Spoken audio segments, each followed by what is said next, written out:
Bismillahirrahmanirrahim. Assalamualaikum warahmatullahi wabarakatuh. Perkenalkan, nama saya Herwati Pari, NIM 1057311111120 dari kelas AK20D, jurusan Akuntansi, Fakultas Ekonomi dan Bisnis, Universitas Muhammadiyah Makassar.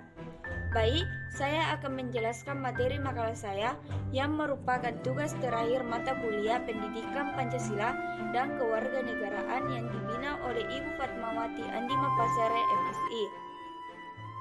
Oke, langsung saja pada materi yang pertama, yaitu sejarah hak asasi manusia.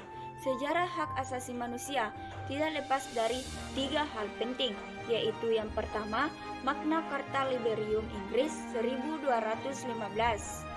Sejarah telah mencatat bahwa Inggris memberikan jaminan terhadap para bangsawan serta keturunannya untuk tidak mempenjarakan mereka sebelum melalui proses pengadilan. Dan yang kedua, Revolusi Amerika.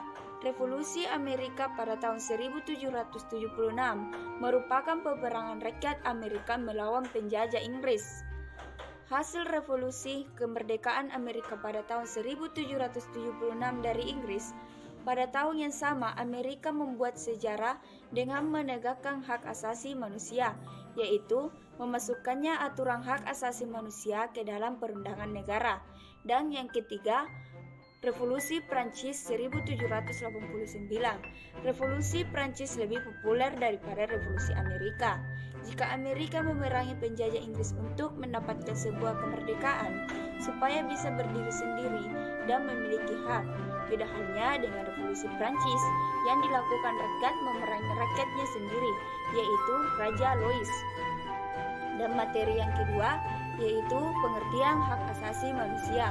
Pengertian hak asasi manusia atau disingkat HAM adalah sebuah konsep hukum dan normatif yang menyatakan bahwa manusia memiliki hak yang melekat pada dirinya karena ia adalah seorang manusia. Sedangkan menurut John Macpherson bahwa hak asasi manusia adalah hak-hak yang melekat pada setiap manusia, yang tanpanya manusia mustahil dapat hidup sebagai manusia. Materi yang ketiga, yaitu tujuan hak asasi manusia. Tujuan hak asasi manusia adalah melindungi hak asasi manusia untuk hidup dengan harga diri, yang meliputi hak diri, hak atas kebebasan, dan hak keamanan. Hidup dengan harga diri berarti bahwa manusia harus memiliki sesuatu seperti tempat yang layak untuk tinggal dan makanan yang cukup. Materi yang keempat, yaitu ciri-ciri hak asasi manusia. Ciri-ciri hak asasi manusia ini dibagi menjadi 4 bagian.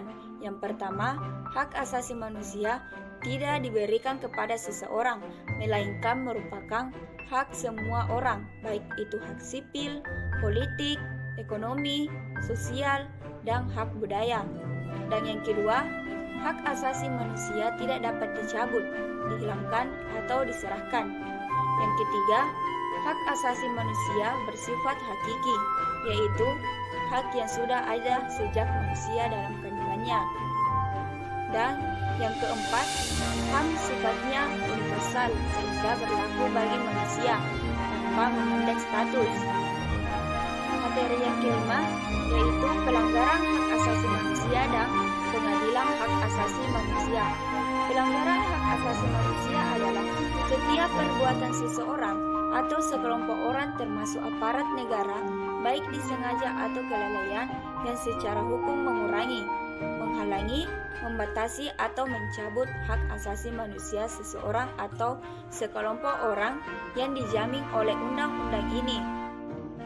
Sedangkan pengadilan agama atau disingkat PA adalah pengadilan tingkat pertama yang melaksanakan kekuasaan kehakiman di lingkungan peradilan agama yang berkedudukan di ibu kota kabupaten atau kota. Materi yang keenam, yaitu contoh kasus pelanggaran hak asasi manusia. Contoh kasus pelanggaran dibagi menjadi 2, yaitu pelanggaran hak asasi manusia di Indonesia dan di dunia. Contoh kasus pelanggaran hak asasi di Indonesia dibagi menjadi beberapa. Yang pertama, kasus tragedi Partai Komunis di Indonesia atau PKI. Kedua, kasus penembakan misterius atau Petrus tahun 1982 sampai 1966. Dan yang ketiga, tragedi Semanggi dan kerusuhan 1998. Selanjutnya, contoh kasus pelanggaran hak asasi manusia di dunia dibagi juga beberapa, yaitu pertama konflik Israel dan Palestina, dan yang kedua perang sipil di Bosnia. Materi yang terakhir yaitu penegakan hak asasi manusia dibagi menjadi beberapa bagian, yaitu tidak mengganggu ketertiban, saling menjaga dan melindungi harkat dan martabat manusia, menghormati keberadaan masing-masing, dan yang terakhir berkomunikasi dengan baik dan sopan. Dan kesimpulan dari materi yang tadi adalah hak asasi manusia merupakan suatu dasar kehidupan seseorang yang dimiliki oleh setiap orang sejak lahir, yang merupakan pemberian Tuhan yang Maha Esa serta harus dilindungi oleh masyarakat dan negara.